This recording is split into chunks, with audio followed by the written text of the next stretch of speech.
வணக்க மக்களே, இன்றைக்கி நம்ம எங்கே இருக்கோம் அப்படின்னு பார்த்தோம்னா ஸ்ரீநகர் அங்கே தான் இருக்கோம். இன்றைக்கி நம்ம லடாக் ட்ரிப்போட டே 11. ஸோ இன்றைக்கி நம்ம எங்கே போகிறோம் அப்படின்னா டல் லேக், அதை சுற்றி பார்க்க போகிறோம். அதை பார்த்துட்டு சோன்மார்க் அங்கே போகிறோம். அதுக்கு அடுத்ததாக பார்த்தோம்னா கார்கில் அங்கே போகிறோம். கார்கில் போயிட்டு அங்கே தான் இன்றைக்கி ஸ்டே பண்ணுவோம் அப்படின்னு நினைக்கிறேன். பார்ப்போம். இப்போ நம்ம பார்த்துட்டு இருக்கிறதா காஷ்மீரில் இருக்கக்கூடிய டல் லேக். இந்த டல் லேக்கை பற்றி செப்பரேட்டாக ஒரு வீடியோ எடுத்திருக்கேன். இந்த டல் லேக்கில் இருக்கக்கூடிய ஹவுஸ் போட்ஸோட ஹிஸ்ட்ரி, அதாவது ஹவுஸ் போட்ஸ் உருவான வரலாறு, அப்புறம் இந்த டல் லேக்கில் இருக்கக்கூடிய ஹவுஸ் போட்ஸுக்கும் கேரளாவில் இருக்கக்கூடிய ஆலப்பி ஹவுஸ் போட்ஸுக்கும் என்ன டிஃப்ரென்ஸ் எல்லாமே சொல்லியிருக்கேன் அந்த வீடியோவில். அடுத்ததான் நம்ம ரைடு வீடியோவில் இப்போ கண்டினியூ பண்ணுவோம். நமக்கு இடது பக்கத்தில் பார்த்தோம்னா நிறைய ஹவுஸ் போட்ஸ் எல்லாம் நிப்பாட்டி வச்சுருக்காங்க. இதெல்லாம் மக்கள் தங்குறதுக்காக உள்ளது. இந்த இடமுமே கூட டல் லேக்கோட ஒரு பகுதி மாதிரி தான் இருக்குது. இப்போ நம்ம எங்கே போகிறோம் அப்படின்னு பார்த்தோம்னா, நம்ம ஏற்கனவே சொன்ன மாதிரி இன்றைக்கி நம்ம சோன்மார்க் வழியாக கார்கிலில் போய் ஸ்டே பண்ணுறது தான் இன்றைக்கி நம்மளோட பிளான். பார்ப்போம் இன்றைக்காவது நம்ம பிளான் படி ரீச் பண்ண முடியுதா அப்படின்ட்டு. இப்போ நம்ம காஷ்மீர் ஸ்ரீநகரில் இருக்கக்கூடிய ஏதோ ஒரு கடை வீதிக்குள்ளார போயிட்டுருக்கோம். கூகுள் மேப்பில் காட்டுற வழியில் தான் போயிட்டுருக்கோம். இந்த இடத்தோட பேர் வந்து குஜ்வாரா சவுக் அப்படின்னு சொல்லி போட்டிருக்காங்க. சவுக் அப்படின்னா வந்து கடை வீதி இல்லைனா பஜார் அப்படின்னு சொல்லி அர்த்தம். இந்த இடத்துல போகும்போது நம்ம இந்தியாவில் இருக்கிற மாதிரி ஒரு ஃபீலே வரல. எங்கே பார்த்தாலும் லேடிஸ்லாம் வந்து பர்தா போட்டிருக்காங்க, ஜென்ஸ்லாம் வந்து தவாப் அப்படின்னு சொல்லக்கூடிய அந்த முஸ்லீம்ஸ் போடுற ட்ரெஸ் வந்து போட்டிருக்காங்க. கடைகளில் எழுதி இருக்கிறது எல்லாமே பார்த்தோம்னா இங்கிலீஷ்லையும் உருதுலையும் மட்டும்தான் போர்டெலாம் எழுதி மாட்டியிருக்காங்க. அது இல்லாமல் தெருவுக்கு தெரு பள்ளிவாசலுமே அங்கங்கே இருக்குது. இந்த காஷ்மீர் ஸ்ரீநகரில் பார்த்தோம்னா காலையிலேருந்து நம்ம பார்க்குற பக்கம்லாம் ஒரு 95% கார்ஸ்லாம் வந்து மாருதி சுசுகியோட ஆல்டோ, கேட்டன், செலிரியோ அந்த மாதிரி வண்டி மட்டும்தான் நிறைய அந்த ரோட்டில் ஓடிட்டு இருக்குது. ஏதோ ஒரு சில கார்ஸ் மட்டும்தான் வேறு கம்பெனி கார்ஸ்லாம் நம்மளால் பார்க்க முடியுது. முக்கியமாக சொல்லணும் அப்படின்னா ஆல்டோ கார்ஸ் தான் நிறைய அந்த ஸ்ரீநகர் ரோட்டில் வந்து ஓடிட்டு இருக்குது. மாருதி ஆல்டோ இந்த ஹிமாலயாஸ் இமயமலை தொடரில் இருக்கிற ரோட்ஸில் ரொம்ப பிரபலமாக அந்த மாருதியோட ஆல்டோ கார்ஸ் தான் ஓடுது. இந்த ஆல்டோ கார் வந்து மவுண்டன் கோட் அப்படின்னு சொல்லுவாங்க. மலை ஆடு அப்படின்னு டிரான்ஸ்லேட் பண்ணலாம். கோட் அப்படின்னா வந்து கிரேட்டஸ்ட் ஆஃப் ஆல் டைம்ஸ் அப்படின்னு அப்ரிவேட் பண்ணலாம். அதாவது எல்லா நேரத்திலையும் சிறந்தது அப்படிங்கிறது பொருள். முக்கியமாக சொல்லணும் அப்படின்னா அந்த வண்டியோட சைஸ் ரொம்ப காம்பாக்டாக இருக்கிறதுனாலையும் குறுகலான இடங்களில் ஈஸியாக போகிறதுக்கும் 160 mm கிட்டத்தட்ட அரை அடிக்கும் கொஞ்சம் அதிகமாகவே கிரவுண்ட் கிளியரன்ஸும் ஷார்ட் வீல் பேஸோடு இருக்கிறதுனால ஈஸியாக வண்டியோட அடியில் உரசாமல் கரடுமுரடான மலைப்பகுதிகளில் அதிகமான மைலேஜ் கொடுக்கறதுனாலையும் எங்கேயாவது ரோட்லேயோ ஐஸ்லேயோ இல்லை சகதியிலேயோ மாட்டினாலுமே ஒரு 4 பேர் சேர்ந்து இந்த ஆல்டோ வண்டியை தூக்கி நகர்த்தி வைக்கிற அளவுக்கு ரொம்பவுமே காம்பாக்டாகவும், மற்ற வண்டிகளோட கம்பேர் பண்ணும்போது ஆல்டோட விலையுமே ரொம்ப கம்மியாக இருக்கிறதுனாலையும் இந்த இமயமலை பகுதிகளில் அதிகமாக ஓடிட்டு இருக்கிற இந்த மாருதி ஆல்டோ காரை வந்து மவுண்டன் கோட் அப்படின்னு சொல்கிறாங்க. இப்போ நம்ம எங்கே இருக்கோம் அப்படின்னா வந்து சாப்பிட வந்திருக்கோம். சிந்து வியூ தாபா அப்படின்னு சொல்லி போட்டிருக்காங்க. எதுக்காக அந்த பேர் வச்சுருக்காங்க அப்படின்னு பார்த்தோம்னா, இந்த ரெஸ்டாரண்ட்டுக்கு ரொம்ப பக்கத்துலேயே சிந்து நதி ஓடிட்டுருக்கு.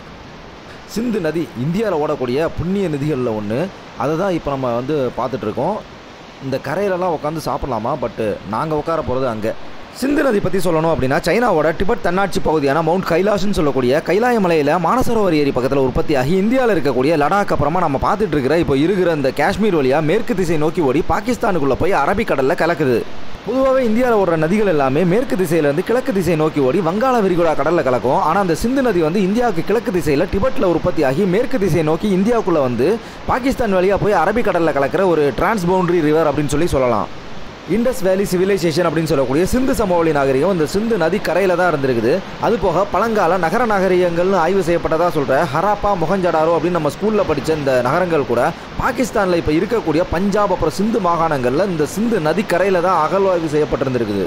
இப்போ நம்ம சாப்பிட்டுட்டு இந்த சிந்து வியூ தாபாவிலேருந்து கிளம்புறோம். டுவர்ட்ஸ் சோன்மார்க் கார்கில் நோக்கி போகிறோம். இந்த சிந்து நதி வந்து பழங்கால சமஸ்கிருதத்தில் சிந்து அப்படின்னு குறிப்பிட்டிருக்காங்க. அதாவது சிந்து அப்படிங்கிற வேர்டுக்கு சான்ஸ்கிரிட்டில் நதி அப்படின்னு பொருள்.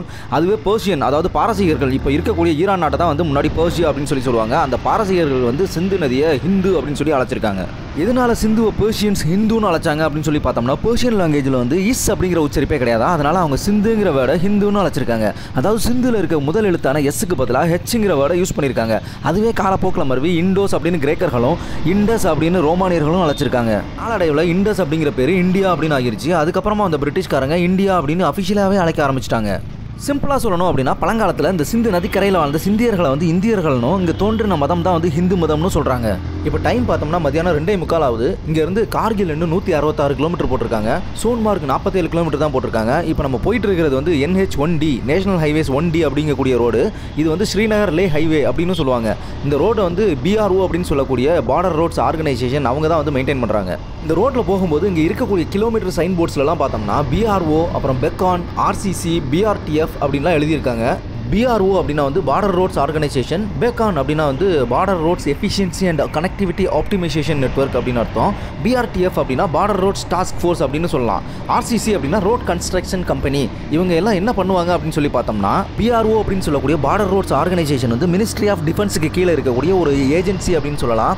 இவங்க வந்து இந்திய பாதுகாப்பு படைன்னு சொல்லக்கூடிய இந்தியன் ஆர்ம்டு ஃபோர்ஸுக்கும் இந்தியாவோட வடக்கு அப்புறம் வடகிழக்கு எல்லை பகுதிகளில் இருக்கக்கூடிய சேலஞ்சிங் டெரைன்ஸ்னு சொல்லக்கூடிய கடினமான நிலப்பரப்புகள் அப்புறம் மலைகள்லாம் வந்து ரோட்ஸ் அப்புறம் பிரிட்ஜஸ்லாம் கட்டுவாங்க. அதுபோக பனிப்பொழிவு, நிலச்சரிவு மாதிரியான இயற்கை பேரழிவு நடந்த இடங்களில் வந்து சாலைகளை சீரமைப்பாங்க. சிம்பிளாக சொல்லணும் அப்படின்னா BRO வந்து இந்தியாவோட பார்டர்ஸில் பொதுமக்களின் போக்குவரத்துக்காகவும் இந்திய நாட்டோட பாதுகாப்பு அப்புறம் ராணுவ நடவடிக்கைகளுக்காக புதுசாக ரோட் நெட்வொர்க்கை டெவலப் பண்ணி அதை மெயின்டைன் பண்ணுவாங்க. பேக்கான் அப்படின்னு சொல்லக்கூடிய border roads efficiency and connectivity optimisation network. இவங்க வந்து பொதுவாக நம்ம போயிட்டு இருக்கிற இந்த ஜம்மு அண்ட் காஷ்மீர் பகுதி மாதிரி ஹில்லி டெரெயின்னு சொல்லக்கூடிய மலைப்பாங்கான இடங்களில் சாலை வசதியை மேம்படுத்துறதுக்காகவும் அப்புறம் பாலங்கள், டனல்ஸ்லாம் கட்டி தொலைதூர இடங்களை ஈஸியாக இணைக்கக்கூடிய பிளான்ட் ஆக்டிவிட்டிஸ் வந்து செய்வாங்க. இந்த ப்ராஜெக்ட் பெக்கான் வந்து one of the oldest project அப்படின்னு சொல்கிறாங்க. NH-1A, 1B, 1D, சோஜில்லா டனல் இது எல்லாமே இந்த ப்ராஜெக்ட் பெக்கானுக்கு கீழே தான் வரும். பேக்கான் ப்ராஜெக்ட் மாதிரி BROக்கு கீழே ப்ராஜெக்ட் தீபக் அப்படின்னு அருணாச்சல் பிரதேஷ் பார்டர்லையும், ப்ராஜெக்ட் ஸ்வஸ்திக் அப்படின்னு சிக்கிம் பார்டர்லையும், ப்ராஜெக்ட் ஹைமேங்க் அப்படின்னு நம்ம போக போகிற லடாக் மாதிரியான ஹை ஆல்டிடியூட் ரீஜியன்லையும் ரோட் அண்ட் இன்ஃப்ராஸ்ட்ரக்சரை வந்து BRO டெவலப் பண்ணிட்டு இருக்காங்க. அடுத்ததாக BRTF அப்படின்னு சொல்லக்கூடிய பார்டர் ரோட் டாஸ்க் ஃபோர்ஸ். இவங்களும் சாலை வசதிகளை மேம்படுத்துவாங்க. நிலச்சரிவு மாதிரியான இயற்கை பேரிடர் நேரங்கள், அப்புறம் ஹார்ஸ் வெதர், உதாரணத்துக்கு சாலைகளில் பனிப்பொழிவுகள்லாம் இருக்கும்போது அதை க்ளீன் பண்ணி மிலிட்ரி அப்புறம் பொதுமக்களோட போக்குவரத்தை வந்து சீராக இருக்கிறதுக்கான வேலையை வந்து சவாலான நேரங்களில் செய்வாங்க. கடைசியாக RCC அப்படின்னு சொல்லக்கூடிய ரோட் கன்ஸ்ட்ரக்ஷன் கம்பெனி வந்து BRO அவங்களோட ஆப்ரேஷனல் யூனிட் அப்படின்னு சொல்லலாம். இவங்க தான் வந்து அந்த BRO அல்லது BRTF அவங்க சொல்கிற ரோட்ஸ், பிரிட்ஜஸ், டனல்ஸ்லாம் வந்து ஃபிசிக்கலாக களத்தில் இறங்கி குறிப்பிட்ட நேரத்தில் குவாலிட்டியில் எந்த காம்ப்ரமைஸுமே இல்லாமல் கட்டுவாங்க. நம்ம இப்போ சோன்மார்க்கு வந்துட்டோம். வெல்கம் டு சோன்மார்க் அப்படின்னு இந்த பிரிட்ஜ் மேலே எழுதியிருக்காங்க. இந்த பிரிட்ஜோட பேர் வந்து ஷுட்காரி பிரிட்ஜ் அப்படின்னு சொல்கிறாங்க. சோன்மார்க் வர எல்லாருமே முதல்ல இங்கே நின்று ஒரு ஃபோட்டோ கண்டிப்பாக எடுத்துருப்பாங்க. ஏன்னா அந்த இடம் வந்து விண்டரில் அவ்வளோ அழகாக பனி சூழ்ந்து ஃபுல்லாக ஒயிட்டாக இருக்கும். எங்கேயோ வெளிநாட்டில் இருக்கிற இடத்த பார்க்குற மாதிரி இருக்கும். இந்த ஷுட்காரி பிரிட்ஜுக்கு கீழே தான் பால்டால் அப்படிங்கிற இடத்துல ஸ்டார்ட் பண்ணுற ரிவர் ராஃப்டிங்குமே முடிப்பாங்க. அந்த பால்டால் வந்து சோன்மார்க்கில் வந்து 14.2 கிலோமீட்டர் தூரத்தில் இருக்குது. அமர்நாத் புனித யாத்திரையுமே அந்த பால்டால் அப்படிங்கிற இடத்துல தான் ஸ்டார்ட் பண்ணுவாங்க. பனிப்பொழிவு இல்லாத மற்ற நேரங்களில் வந்து பிரிட்ஜுக்கு கீழே ஒரு சிந்து நதியும் சுற்றி இருக்கிற புல்வெளி எல்லாமே க்ரீனிஷாக அழகாக இருக்கும். அதுலேயும் இந்த புல்தரை அப்புறம் இங்கே இருக்கிற ஸ்னோவில் வந்து வெயில் பட்டு குறிப்பாக சன்செட் ஆகும்போது கோல்டன் கலரில் மின்னும். அதை பார்க்குறதுக்கு தங்கத்தை தர ஃபுல்லாக விரிச்சு வச்ச மாதிரி இருக்குமா. அதனாலே இந்த சோன்மார்க் வந்து மெடோஸ் ஆஃப் கோல்டு அப்படின்னு சொல்கிறாங்க. சோனா அப்படிங்கிற ஹிந்தி வேர்டுக்கு வந்து கோல்டு, அதாவது தங்கம் அப்படின்னு பொருள். மார்க் அப்படின்னா மார்க்கம், பாதை, வழி அப்படிங்கிற மீனிங். இந்த ரெண்டு ஹிந்தி வேர்டும் சேர்ந்து தான் வந்து இந்த இடத்துக்கு வந்து சோனா மார்க் இல்லைனா சோன்மார்க் அப்படின்னு அழைக்கப்படுது. சோன்மார்க்கோட ஸ்பெஷல் என்ன அப்படின்னு சொல்லி பார்த்தோம்னா இங்கே இருக்கக்கூடிய பனிமலைகள் தானே. அதனாலேயே இந்த சோன்மார்க்கில் வந்து நிறைய சினிமா ஷூட்டிங்ஸ்லாம் எடுத்திருக்காங்க. அது மட்டும் இல்லாமல் சோன்மார்க்கில் இருந்து கிளேசியர் வியூலாம் பார்க்குறதுக்கு குதிரையில் கூட்டிகிட்டு போவாங்க. போகிற வழியெல்லாம் நிறைய வாட்டர் ஃபால்ஸு, ஃபாரஸ்ட் லேக்ஸ்லாம் இருக்கும். அதுதான் சோன்மார்க்கோட மேஜரான டூரிஸ்ட் அட்ராக்ஷனுமே கூட. அப்புறம் ட்ரெக்கிங், கேம்பிங், ரிவர் ராஃப்டிங் மாதிரியான ஆக்டிவிட்டீஸ்லாம் இங்கே வரக்கூடிய டூரிஸ்ட் அட்ராக்ட் பண்ணுறதுக்காக சோன்மார்க்கில் வச்சுருக்காங்க. சோன்மார்க்கில் இருக்கக்கூடிய குளங்கள் எல்லாத்துலேயுமே நிறைய மீன்கள் இருக்குமா. இந்த மொத்த காஷ்மீர் வேலியிலையுமே ஃபிஷிங்கான பெஸ்ட் டெஸ்டினேஷன் வந்து இந்த சோன்மார்க் தான் சொல்கிறாங்க. இந்த சோன்மார்க் வந்து ஸ்ரீநகர்லேருந்து 80 கிலோமீட்டர் டிஸ்டன்ஸ்லையும் கடல் மட்டத்திலேருந்து 8950 அடி உயரத்தில் 3 மலை சிகரங்களுக்கு இடையில் இருக்கக்கூடிய ஒரு பள்ளத்தாக்கு பகுதின்னு சொல்லலாம். விண்டரில் சோன்மார்க் வந்து சோன்மார்க்கை சுற்றி இருக்கக்கூடிய மற்ற பகுதிகளோட ரோட் கனெக்டிவிட்டி இல்லாமல் இருக்கும். எதனாலன்னு பார்த்தோம்னா மிக மிஞ்சிய பனிப்பொழிவுனால அந்த அளவுக்கு சோன்மார்க்கில் பனிப்பொழிவு அதிகமாக இருக்குமா. சோன்மார்க்கை சுற்றி இருக்கக்கூடிய 3 மலை சிகரங்கள் என்ன அப்படின்னு சொல்லி பார்த்தோம்னா சர்பால் பீக், கோல்ஹாய் பீக், அப்புறம் அமர்நாத் பீக். இதில் அமர்நாத் நம்ம எல்லாருமே கேள்விப்பட்டிருப்போம். ஸோ அந்த 3 சிகரங்களுக்கு இடையில் இருக்கக்கூடிய ஒரு வேலி தான் இந்த சோன்மார்க். சோன்மார்க்கில் பார்க்க வேண்டிய 2 முக்கியமான இடங்கள் என்ன அப்படின்னு சொல்லி பார்த்தோம்னா தஜிவாஸ் கிளேசியர், அப்புறம் 0 பாயிண்ட். இதில் தஜிவாஸ் கிளேசியர் பார்க்கணும் அப்படின்னா நம்ம குதிரையில் இல்லைனா ட்ரெக் பண்ணி போய் தான் பார்க்க முடியும். 0 பாயிண்ட் வந்து சோன்மார்க்கு தாண்டி நம்ம போக போகிற கார்கில், லே போகிற வழியில் ஒரு 25 கிலோமீட்டர் போனோம்னா பார்க்கலாம். இதுதான் வந்து சோன்மார்க்கோட பார்க்கிங். இங்கேருந்து தான் வந்து அந்த கிளேசியர் வியூ வந்து பார்க்க கூட்டிகிட்டு போவாங்க. இங்கே இருக்கிற சிந்து நதிக்கரையில் வந்து நம்மளோட ஓன் டென்ட் வச்சுருந்தா டென்ட் ஸ்டே பண்ணிக்கலாம் அப்படின்னு சொல்லி அரவிந்த் ப்ரோ சொல்லிட்டு இருந்தார். நாம் வந்து இப்போ இங்கே இந்த பைக்கை நிப்பாட்டிட்டு சீப் ப்ரைஸாக இருந்ததுன்னா கிளேசியர் வியூ பார்க்க போகலாம் அப்படின்னு சொல்லி பிளான் பண்ணோம். போனி ரைட் போகிறதுக்காக இப்போ ரேட்டு 3000 ரூபா சொன்னாங்க. பார்கெயின் பண்ணி அப்புறம் கடைசியாக வந்து 1500 ரூபா கேட்டாங்க. நாங்கள் 3 பேருக்கும் சேர்த்து 3500 ரூபான்னு பேசினோம். அவங்க ஒத்துக்கலை. ஸோ நம்ம அப்படியே அங்கேருந்து கிளம்பிட்டோம். இந்த சோன்மார்க்கை வந்து சுற்றி பார்க்குறதுக்கான பெஸ்ட் டைம் என்ன அப்படின்னு சொல்லி பார்த்தோம்னா ஏப்ரல்லேருந்து அக்டோபர் வரைக்கும் இருக்கிற பீரியட் தான். மற்ற மாதங்களில் வந்து அளவுக்கு அதிகமான பனிப்பொழிவு இருக்கும். ஸோ இந்த பக்கம் வரவே முடியாது. அது இல்லாமல் டூரிஸ்ட் வந்து அளவும் பண்ண மாட்டாங்க. இப்போ டைம் பார்த்தோம்னா ஈவினிங் 4 மணி ஆகுது. இங்கேருந்து லே வந்து 345 கிலோமீட்டர் போட்டிருக்காங்க. நம்ம இன்றைக்கி ஸ்டே பண்ண போகிற கார்கில் வந்து 119 கிலோமீட்டர் போகணும் அப்படின்னு சொல்லி போட்டிருக்காங்க. ஆனால் எவ்வளோ நேரம் எடுக்கும் அப்படிங்கிறது தெரியல. பட் சோஜில்லா பாஸ் கிராஸ் பண்ணுறதுக்கே 3 to 4 மணி நேரம் ஆகும் அப்படின்னு சொல்லி சொன்னாங்க. இந்த சோன்மார்க் வந்து ஆல்பைன் மெடோஸ் அப்படின்னு சொல்லக்கூடிய பனி பிரதேசத்தில் மட்டுமே வளரக்கூடிய தனித்துவமான புல்வெளிகள் இருக்கக்கூடிய சூழல் நிறைஞ்ச ஒரு இடம் அப்படின்னு சொல்லலாம். அதாவது மரங்கள் வளர்றதுக்கான சூழல் முடிஞ்சு பனி பிரதேசம் ஆரம்பிக்கிற சூழல் இருக்கக்கூடிய ஒரு இடத்த தான் வந்து ஆல்பைன் அப்படின்னு சொல்லுவாங்க. இந்த ஆல்பைன் சொல்லக்கூடிய கிளைமேட்டோட எலிவேஷன் வந்து கடல் மட்டத்திலிருந்து 3000 மீட்டர் உயரத்துக்கு மேலேயும் 4500 மீட்டர் உயரத்துக்கு உட்பட்ட பகுதியும் இங்கே நிலவக்கூடிய கிளைமேட் அப்படின்னு சொல்லலாம். இந்த பகுதியில் நிலவக்கூடிய மிக மிஞ்சிய பனிப்பொழிவு, அப்புறம் கடுமையான காற்று, அளவுக்கு அதிகமான குளிர்ந்த வெப்பநிலை, இது எல்லாமே சேர்ந்து இந்த தனித்துவமான ஆல்பைன் அப்படிங்கக்கூடிய கிளைமேட்டை வந்து உருவாக்குது. இங்கே வந்து டெம்பரேச்சர் 10 டிகிரி செல்சியஸுக்கு கீழே தான் எப்பவுமே இருக்கும். பொதுவாக லோ ஆல்டிடியூட்ல செழிப்பாக வளரக்கூடிய மரங்கள் வந்து இந்த ஆல்பைன் சூழலில் இருக்கக்கூடிய அதிகமான காற்று, ராக்கி சாயில் அப்படின்னு சொல்லக்கூடிய பாறை துகள்கள், கோல்டு கிளைமேட் இது எல்லாமே சேர்ந்து மரங்கள் வளர்றதுக்கான சூழல் இல்லாமல் ஆக்கிடுது. இன்னும் கொஞ்சம் தூரம் போனோம் அப்படின்னா இங்கே நம்ம பார்க்கக்கூடிய மரங்கள் கூட இல்லாமல் போயிடும். சிம்பிளாக சொல்லணும் அப்படின்னா ஆல்பைன்கிற கிளைமேட்டில் ட்ரீ லைன் முடிஞ்சு ஸ்னோ லைன் ஆரம்பிக்கக்கூடிய இடம். இது வந்து ஹைலாண்ட் கிளைமேட் அப்படின்னு சொல்லுவாங்க. ஏன்சியன் சில்க் ரூட்னு சொல்லப்படுற ஓல்டு சில்க் ரோடு, அதாவது பட்டு சாலையுமே இந்த சோன்மார்க் வழியாக தான் போயிட்டு இருந்ததா சொல்கிறாங்க. அதாவது சில்க் ரோடு அப்படிங்கிற பழங்கால யுரேஷியன் ட்ரேட் ரூட் அது வந்து இந்த சோன்மார்க் வழியாக தான் பயன்பாட்டில் இருந்திருக்குது. யூரோப் அப்புறம் ஏஷியா காண்டினென்ட்ஸ் இந்த 2 கண்டங்களும் சேர்ந்தது தான் வந்து யுரேஷியா அப்படின்னு சொல்லுவாங்க. இது வந்து பூமியோட நிலப்பரப்பில் 36.2% லேண்ட் சர்ஃபேஸை மட்டும் கவர் பண்ணும். அதாவது கடலோட பரப்பளவு சேர்க்காம. இந்த சில்க் ரோட்டில் வந்து லக்ஸரி ஃபேப்ரிக்காக இருந்த பட்டு வர்த்தகத்துக்கான போக்குவரத்து வந்து அதிகமாக நடந்ததுனால இந்த ரோட்டுக்கு வந்து சில்க் ரோடு அப்படின்னு பேர் வந்துச்சு. இந்த சோன்மார்க் வழியாக இருந்த ஓல்டு சில்க் ரோடு வந்து காஷ்மீர் திபெத் இடையில ட்ரேட் கனெக்டிவிட்டிக்கு முக்கியத்துவம் வாய்ந்ததாக இருந்திருக்குது. பட்டு அப்படிங்கிற ஆடம்பரமான துணி வகையை கண்டுபிடிச்ச சைனாக்காரங்க பட்டு உற்பத்தியில் மோனோபாலியாக இருந்திருக்காங்க. அதை வந்து யூரோப்பியன் கண்ட்ரீஸுக்கு வர்த்தகம் பண்ண கொண்டு போன வழியை தான் வந்து சில்க் ரூட் அப்படின்னு சொல்கிறாங்க. கிட்டத்தட்ட 6400 கிலோமீட்டர் நீளம் இருந்த இந்த சில்க் ரூட் 2ஆம் நூற்றாண்டிலிருந்து 15ஆம் நூற்றாண்டு வரைக்கும் ஏஷியா, யூரோப் இந்த 2 கண்டங்களுக்கு இடையில நிறைய நகரங்களோட ரோடு அப்புறம் கடல் வழியாக பயன்பாட்டில் இருந்திருக்குது. வாணிபம் மட்டும் இல்லாமல் கலாச்சாரம், அரசியல், மதங்கள் அப்புறம் வியாதிகளுமே இந்த பட்டு சாலை மூலமாக பரவி இருந்திருக்குது. கன் பவுடர்னு சொல்லப்படுற வெடிமருந்துகள், நியூஸ் பேப்பர், ஸ்பைசஸ் இது மாதிரியான பொருட்களும் அதிகமாக அந்த சில்க் ரோட்டில் வந்து கொண்டு போயிருக்காங்க. அதே மாதிரி புத்த துறவிகள், யூரோப்பியன் மாங்க்ஸ் இவங்களுமே இந்த சில்க் ரோட்டில் ட்ராவல் பண்ணி புத்த மதம், கிறிஸ்டியானிட்டி, இஸ்லாம், ஹிந்துயிசம் போன்ற மதங்களை பற்றி போதனை பண்ணி மதங்களை பரப்பியிருக்காங்க. கடல் வழி வாணிபத்தால் அதிகமான குட்ஸை வேகமாகவும் சிக்கனமாகவும் ஒரு இடத்துல இருந்து இன்னொரு இடத்துக்கு கொண்டு போகிறதுனால 15ஆம் நூற்றாண்டோட கடைசியில் இந்த சில்க் ரோடை பயன்படுத்துறதை வந்து நிப்பாட்டிட்டாங்க. இப்போ நம்ம சொஜில்லா பாஸ் அதுக்கு பக்கத்தில் வந்துட்டோம். இந்த சொஜில்லா பாஸ் வந்து ஸ்ரீநகர், சோன்மார்க், கார்கில், லே ஹைவே, அதாவது இப்போ நம்ம போயிட்டு இருக்கிற இந்த NH1D ஹைவேல தான் இருக்குது. இந்த இடத்துல வந்து கும்ரி வந்து 13 கிலோமீட்டர் போட்டிருக்காங்க. பால்டால் வந்து ரைட் சைடில் 5 கிலோமீட்டர் போகணும்னு சொல்லி போட்டிருக்காங்க. இந்த கும்ரி அப்படிங்கிற இடத்துல தான் சுஜில்லா வார் மெமோரியல் இருக்குது. அதுக்கு முன்னாடி இப்போ நமக்கு ரைட் சைடில் ஒரு வண்டி வருது இல்லையா, அந்த பக்கம் போனோம்னா பால்டால் அப்படிங்கிற இடத்துக்கு போகலாம். இங்கே தான் நான் ஏற்கனவே சொன்ன சோன்மார்க்கோட ஃபேமஸான ரிவர் ராஃப்டிங்குமே இந்த சிந்து நதியில் வந்து ஸ்டார்ட் பண்ணுவாங்க. அமர்நாத் யாத்திரைக்கான பேஸ் கேம்புமே இந்த பால்டாலில் தான் இருக்குது. இப்போ நம்ம போயிட்டு இருக்கிற இந்த இடத்துல இருந்தால் வந்து சோஜில்லா பாஸோட ஆக்சுவல் எலிவேஷன் வந்து ஸ்டார்ட் ஆகுது. சோஜில்லா பாஸ், சோஜில்லா டனல் இந்த ரெண்டையுமே பற்றி சொல்கிறேன். சோஜில்லா அப்படின்னா மவுண்டன் பாஸ் ஆஃப் பிளிசர்ட்ஸ் அப்படின்னு சொல்லுவாங்க. பிளிசர்ட்ஸ் அப்படின்னா பனிப்புயல்னு அர்த்தம். ஸோ மவுண்டன் பாஸ் ஆஃப் பிளிசர்ட்ஸ் அப்படின்னா பனிப்புயல்கள் நிறைந்த மலைப்பாதை அப்படின்னு சொல்லலாம். இந்த இடத்துல பார்த்தோம்னா லேண்ட் ஸ்லைட் ஆகிருக்குது. ஆனால் இந்த மண், கல் இதெல்லாம் பார்க்கும்போது வெள்ளை கலரில் சுண்ணாம்புக்கல் மாதிரி இருக்குது. இந்த இடத்துல மட்டும் தான் வெள்ளை கலரில் இருக்குது. பக்கத்தில் வந்து சாதாரண பாறை தான் இருக்குது. இது மாதிரியான லேண்ட் ஸ்லைட்ஸ் அப்புறம் அவலாஞ்சி அப்படின்னு சொல்லக்கூடிய பனிச்சரிவுகள் இதெல்லாமே இந்த சோஜில்லா பாஸில் வந்து ரொம்ப காமன் அப்படின்னு சொல்கிறாங்க.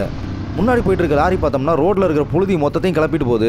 இந்த இடத்துலலாம் வந்து ரோடு போடுறாங்களா இல்லை லேண்ட் ஸ்லைட் ஆகி அதை கிளியர் பண்ணி வச்சிருக்காங்களானே தெரியல. அந்த அளவுக்கு ரோடு வந்து ரொம்பவுமே மோசமாக இருக்குது. நமக்கு ரைட் சைடில் பார்த்தோம்னா ஏதோ வானத்துலேருந்து மண்ணை கொட்டி வச்ச மாதிரி இருக்குது. அந்த அளவுக்கு உயரத்துலேருந்து மண் சரிஞ்சு விழுந்து கிடக்குது. இந்த இடத்துல வந்து ஒரு கோயில் கூட இருக்குது. சொஜில்லா டைகர் சிவ் மந்திர் அப்படின்னு சொல்லி எழுதியிருக்காங்க. மந்திர் அப்படின்னா கோவில் அப்படின்னா இது வந்து ஒரு சிவன் கோயில். இந்த மலையோட சரிவில் ஓரமாக அந்த கோயிலை வந்து கட்டி வச்சுருக்காங்க. நமக்கு ஆப்போசிட்டில் பார்த்தோன்னா சூரியன் வேறு சுல்லுன்னு கண்ணு கூசுகிற மாதிரி அடிக்குது. ஆனால் அந்த ஊரில் அடிக்கிற வெயில் சுத்தமாக சுடவே இல்லை. அந்த அளவுக்கு கிளைமேட் வந்து சில்லுன்னு இருக்குது. இங்கே ட்ரக்ஸ்லாம் வந்து பார்த்தோம்னா ரோட்டில் ஒரு பக்கம் பள்ளமாக இருக்கிறதால ஃபுல்லாக நடு ரோட்லையும் ரைட்லையும் மட்டும்தான் ஏறி ஓட்டுறாங்க சேஃப்டிக்காக. இப்போ வந்து நம்ம சொஜில்லா பாஸ் அதில் தான் போயிட்டுருக்கோம். நான் ஏற்கனவே சொன்ன மாதிரி சொஜில்லா அப்படின்னா வந்து மவுண்டன் பாஸ் ஆஃப் பிளிசர்ட்ஸ் அப்படின்னு சொல்லி அர்த்தம். இந்த சொஜில்லா பாஸ் வந்து ஸ்ரீநகர் லே ஹைவேல இருக்கக்கூடிய செகண்ட் ஹையஸ்ட் பாஸ் அப்படின்னு சொல்கிறாங்க. இதோட எலிவேஷன் வந்து 3528 மீட்டர், அதாவது கிட்டத்தட்ட கடல் மட்டத்திலேருந்து 3.5 கிலோமீட்டர் உயரத்தில் இருக்குது. ஃபர்ஸ்ட் ஹையஸ்ட் பாஸ் வந்து ஃபோட்டூலா அப்படிங்கிற பாஸ் 4108 மீட்டர் உயரத்தில் கார்கில் தாண்டி இதே ஸ்ரீநகர் டு லே ஹைவேல தான் இருக்குது. இந்த சொஜில்லா பாஸ் வந்து one of the most dangerous mountain road அப்படின்னு சொல்லலாம். அதே மாதிரி சொஜில்லா பாஸோட டெம்பரேச்சர் அப்படின்னு சொல்லி பார்த்தோம்னா விண்டரில் வந்து -20 டிகிரியும் சம்மரில் வந்து 15 டிகிரியும் இருக்கும். இந்த இடத்த பார்த்தாலே தெரியும். ஒரு பக்கம் ஃபுல்லாக பெரிய மலைகளை வெட்டி ரோடு போட்டிருக்காங்க. இன்னொரு பக்கம் பெரிய பெரிய பள்ளத்தாக்குகளாக இருக்குது. ரோடுமே பார்த்தோம்னா ரொம்ப நேரவாக குறுகலாக இருக்குது. ஆக்சிஜன் லெவலுமே பார்த்தோம்னா கம்மியாக இருக்கிறதால பைக்குமே ரொம்ப கஷ்டப்பட்டு தான் ஏறுது. அதுவுமே வண்டி ஓட்டும் போது நம்மளால் ஃபீல் பண்ண முடியுது. இந்த இடத்துல ஐஸ் அப்படியே உருகி ரோடு வரைக்கும் வந்துருக்குது. இதுதான் வந்து கிளேசியர் அப்படின்னு சொல்லுவாங்க. லைஃப்பில் ஃபஸ்ட் டைமாக கிளேசியரை வந்து இவ்வளோ பக்கத்தில் பார்க்குறேன். நிறைய ஸ்னோ வந்து ஒரு இடத்துல மேலே ஃபார்ம் ஆகி வெயிட் தாங்காமல் ஒரு நாளில் மெதுவாக சென்டிமீட்டர் அளவுக்கு மலை சரிவுகளில் நகர்ந்து வரது தான் வந்து கிளேசியர் அப்படின்னு சொல்லுவாங்க. இதனால் பெருசாக எந்த ஆபத்துமே இருக்காது. இப்போ நம்ம பார்த்த அந்த கிளேசியர் மாதிரி அவலாஞ்சி அப்படிங்கிறது வந்து ஐஸ் குவியல், பாறைகள், குப்பைகள் இதெல்லாமே வந்து வேகமாக கீழ் நோக்கி மலைச்சரிவுகள்லேருந்து வரும். வீடியோவில் வந்து அவலாஞ்சி இமேஜ் எதுனா காட்ட முடிஞ்சதுன்னா காட்டுறேன். இது வந்து சடனாக நடக்கிறதுனால நிறைய ஆபத்துகள் இருக்கும். புரிகிற மாதிரி சொல்லணும் அப்படின்னா மலைப்பகுதிகளில் வந்து நிலச்சரிவு நடக்கிற மாதிரி இந்த ஐஸ் சரிஞ்சு வரதை தான் வந்து அவலாஞ்சி அப்படின்னு சொல்லுவாங்க. இந்த ரக்குடான சேலஞ்சிங் டெரைன், ஸ்டன்னிங்கான ஸ்னோ கேப்டு மவுண்டன் சொல்லக்கூடிய பனி சூழ்ந்த மலைகள், இன்னொரு பக்கம் பெரிய பள்ளத்தாக்கு, இதுதான் வந்து இந்த சொஜில்லா பாஸோட சிறப்பு அப்படின்னு சொல்லலாம். இந்த சொஜில்லா பாஸ் வந்து காஷ்மீர் லடாக்கு இடையில பழங்காலத்திலிருந்தே வர்த்தகத்துக்காகவும் இந்தியன் ஆர்ம்டு ஃபோர்ஸஸ் அவங்களுமே எல்லை பாதுகாப்பு பணிகளுக்காகவும் பயன்படுத்திட்டு இருக்காங்க. இந்த சொஜில்லா பாஸ் ஓப்பனில் இருக்கிற 6 மாசத்துல BRO அப்படின்னு சொல்லக்கூடிய பார்டர் ரோட்ஸ் ஆர்கனைசேஷன் அவங்களோட பேக்கான் அப்புறம் விஜயாக் ஃபோர்ஸ் யூனிட் தான் வந்து இந்த சொஜில்லா பாஸ்ல எந்த ஒரு லேண்ட்ஸ்லைட், அவலாஞ்சி, ஸ்னோ இதெல்லாம் வந்து ஃபார்ம் ஆகும்போது அதை கிளியர் பண்ணி இந்த சொஜில்லா பாஸ்ல வாகன போக்குவரத்துக்காக மெயின்டைன் பண்ணிட்டு இருக்காங்க. இந்த சொஜில்லா பாஸ் வந்து லடாக் அப்புறமா வந்து ஜம்மு அண்ட் காஷ்மீர் யூனியன் பிரதேசங்களுக்கு இடையில ஒரு கேட்வே, அதாவது ஒரு நுழைவு வாயிலாக இருக்குது அப்படின்னு சொல்லலாம். 1947 1948 வரை நடந்த இந்தோ பாகிஸ்தான் வாரில் லடாக்கை கேப்சர் பண்ணுறதுக்கான முயற்சியில் இந்த சொஜில்லா பாஸை தான் வந்து பாகிஸ்தான்காரங்க ஆக்கிரமிச்சிருந்தாங்க. ஆப்ரேஷன் பைசன் அப்படின்னு இந்தியா அதுக்கு பேர் வச்சு 1948 நவம்பர் 1 இந்தியன் சோல்ஜர்ஸ் இந்த சொஜில்லா பாஸை வந்து வெற்றிகரமாக திரும்ப கேப்சர் பண்ணாங்க. இவ்வளோ ஹை ஆல்டிடியூடில் பீரங்கிகளுமே பயன்படுத்தி இருந்திருக்காங்க. அந்த டைமில் வந்து இங்கே ரோடு கூட இல்லை அப்படின்னு சொன்னாங்க. இந்த வார் தான் வந்து இந்தியா பாகிஸ்தானுக்கு இடையில ஸ்டார்ட் பண்ண ஃபர்ஸ்ட் காஷ்மீர் வார் அப்படின்னு சொல்கிறாங்க. இந்த சொஜில்லா பாஸில் அட்வென்ச்சர் அப்புறம் நம்மள மாதிரி ரோட் ட்ரிப்பை விரும்புகிறவங்க வந்து கண்டிப்பாக லைஃப்பில் ஒரு தடவையாவது போகணும் அப்படின்னு சொல்லி நினைக்கிற இடம் தான் வந்து இந்த சொஜில்லா பாஸ். இதில் ட்ராவல் பண்ணுறது வந்து லைஃப் லாங் ஒரு மறக்க முடியாத அனுபவமாக இருக்கும்னு நினைக்கிறேன். சொஜில்லா டனல் ஒர்க் வந்து இந்த சொஜில்லா மவுண்டன் பாஸுக்கு கீழே நம்ம போயிட்டு இருக்கிற இந்த மலையை குறைஞ்சி தான் வந்து டனல் கட்டிட்டு இருக்காங்க. சொஜில்லா டனல் வந்து 14.2 கிலோமீட்டர் நீளத்துக்கு காஷ்மீர் பள்ளத்தாக்கு பகுதியான சோனாமார்க் பக்கத்தில் இருக்கிற பால்டால் அப்புறம் லடாக் யூனியன் டெரிட்டரியில் இருக்கிற கார்கில் பக்கத்தில் இருக்கக்கூடிய மீனாமார்க் பகுதியை இணைக்கிறதுக்காக கடல் மட்டத்திலிருந்து 3528 மீட்டர் உயரத்தில் கட்டிட்டு இருக்காங்க. இந்த டனல் கட்டி முடிஞ்சா இதுதான் இந்தியாவோட லாங்கஸ்ட் டனலாகவும் ஏஷியாவோட லாங்கஸ்ட் பை டைரக்ஷனல் டனலாகவும் இருக்கும் அப்படின்னு சொல்கிறாங்க. காஷ்மீரில் இருக்கக்கூடிய ஸ்ரீநகர்லேருந்து லடாக் யூனியன் டெரிட்டரியில் லே வரைக்கும் இருக்கிற 415 கிலோமீட்டர் டிஸ்டன்ஸை இப்போ நம்ம போயிட்டு இருக்கிற நேஷனல் ஹைவே NH1D வழியாக கடக்கிறதுக்கு 13 to 14 மணி நேரம் ஆகும். ஆனால் அந்த சொஜில்லா டனல் கட்டி முடிஞ்சால் அந்த மொத்த டைமிங்குமே வந்து 9 to 10 மணி நேரமாக குறைஞ்சிரும் அப்படின்னு சொல்கிறாங்க. எதனால அப்படின்னு சொல்லி பார்த்தோம்னா கிட்டத்தட்ட நம்ம போயிட்டு இருக்கிற அந்த சொஜில்லா பாஸ் அப்படிங்கிற மலைப்பாதையை கிராஸ் பண்ணாகிற 4 மணி நேரத்தை வந்து 20 நிமிஷமாக அந்த சொஜில்லா டனல் கம்மி பண்ணுறதுனால வாகனங்களுக்கு எரிபொருளுமே கூட மிச்சமாகும். அது இல்லாமல் இந்த சொஜில்லா பாஸில் ஃப்ரீக்வெண்ட்டாக லேண்ட்ஸ்லைட்ஸ், பனிச்சரிவுலாம் நடக்கும். அதனாலேயே கிட்டத்தட்ட 6 மாதத்துக்கு மேலே அந்த பாதையில் டிராவல் பண்ண முடியாம க்ளோஸ் பண்ணி வச்சிருப்பாங்க. இந்த சொஜில்லா ஆல் வெதர் டனல் வந்த அப்புறமா வருஷத்துல எல்லா நாளுமே டிராவல் பண்ண முடியும்னு சொல்றாங்க. இப்போ வந்து நம்ம 0 பாயிண்ட் வந்து ரீச் பண்ணிட்டோம். சோன்மார்க்கோட செகண்ட் டூரிஸ்ட் அட்ராக்ஷன் ஸ்பாட் இது. இங்கே வந்து ஒரு 4-5 டீ கடை இருக்குது. நம்ம கூட வந்து அரவிந்த், ஆல்வின் 2 பேருமே இங்கே தான் நிற்கிறாங்க. இந்த 0 பாயிண்ட்ல வந்து நிறைய ஆக்டிவிட்டீஸ்லாம் இருக்குது அப்படின்னு சொல்கிறாங்க. Like snow scooter, sledge ride. அதில் வந்து நம்மளை எதிரில் தெரியிற பனிமலைக்கு மேலே கூட்டிகிட்டு போய் காட்டுவாங்களாம். இந்த இடத்துல பார்த்தோம்னா சுற்றி பனி சூழ்ந்த மலைகளாக தான் இருக்குது. அந்த மலைகளுக்கு மேலே பார்த்தோம்னா நல்ல வெயில் அடிச்சிட்டு இருக்குது. ஆனாலும் இங்கே இருக்கிற பனி வந்து சுத்தமாக உருகாமலே தான் இருந்துட்டு இருக்குது. இந்த இடத்துக்கு எதனால 0 பாயிண்ட் அப்படின்னு சொல்லி பேர் வந்துச்சுன்னு பார்த்தோம்னா ஜம்மு அண்ட் காஷ்மீர் அப்புறம் லடாக் இந்த 2 யூனியன் டெரிட்டரிஸுக்கும் பவுண்டரி பாயிண்ட்னு இந்த இடத்த தான் வந்து குறிப்பிட்டிருக்காங்க. அதனால இந்த இடத்த 0 பாயிண்ட்னு சொல்கிறாங்க. பொதுவாக 0 பாயிண்ட் அப்படின்னா ஒரு ரோடு ஸ்டார்ட் இல்லைனா எண்ட் ஆகக்கூடிய இடத்த வந்து குறிக்கும். இங்கே ஒருத்தர்கிட்ட கேட்டால் அவர் வந்து இந்த இடத்துல டெம்பரேச்சர் எப்போவுமே 0 டிகிரிக்கு கீழே இல்லைனா மைனஸில் தான் இருக்கும். அதனால இந்த இடத்த வந்து 0 பாயிண்ட்னு சொல்கிறாங்க அப்படின்னு சொன்னார். இங்கே பார்த்தோம்னா 2 போர்டு வச்சிருக்காங்க. 2 போர்டுக்கு நடுவில் 0 பாயிண்ட்னு பார்டர் ரோட்ஸ் ஆர்கனைசேஷன் மைல்கல் வச்சிருக்காங்க. Project beacon thanks for your விசிட்னு காஷ்மீர் சைட்லையும், project Vijayak welcome to Ladakh அப்படின்னு லடாக் சைட்லையும் வச்சிருக்காங்க. இப்போ நம்ம லடாக்குள்ள என்ட்ரி ஆக போகிறோம். இங்கேருந்து கார்கில் வந்து 96 கிலோமீட்டரும், லே வந்து 326 கிலோமீட்டரும் போட்டிருக்காங்க. இப்போ டைம் பார்த்தோம்னா ஈவினிங் 7:45 ஆகுது. ஆனால் பார்க்குறதுக்கு நல்லா வெளிச்சமாக ஏதோ 6 மணி மாதிரி இருக்குது. கார்கில் இன்னும் 70 கிலோமீட்டருக்கு மேலே போகணும்னு சொன்னாங்க. லேட் ஆகிட்டதால கார்கிலுக்கு முன்னாடி டிராஸுங்கிற இடத்துல ஸ்டே பண்ணலாம் அப்படின்னு சொல்லி டிசைட் பண்ணியிருக்கோம். டிராஸ் வந்து உலகத்திலேயே மனிதர்கள் வசிக்கக்கூடிய 2வது கோல்டஸ்ட் பிளேஸ். அங்கே தான் வந்து இன்றைக்கி ஸ்டே பண்ண போகிறோம். நாளைக்கு வந்து கார்கில் வார் மெமோரியல்லாம் போகலாம் அப்படின்னு சொல்லியிருக்கோம். ஸோ இதோட நான் இந்த வீடியோவை முடிச்சுக்கிறேன். நன்றி, வணக்கம்.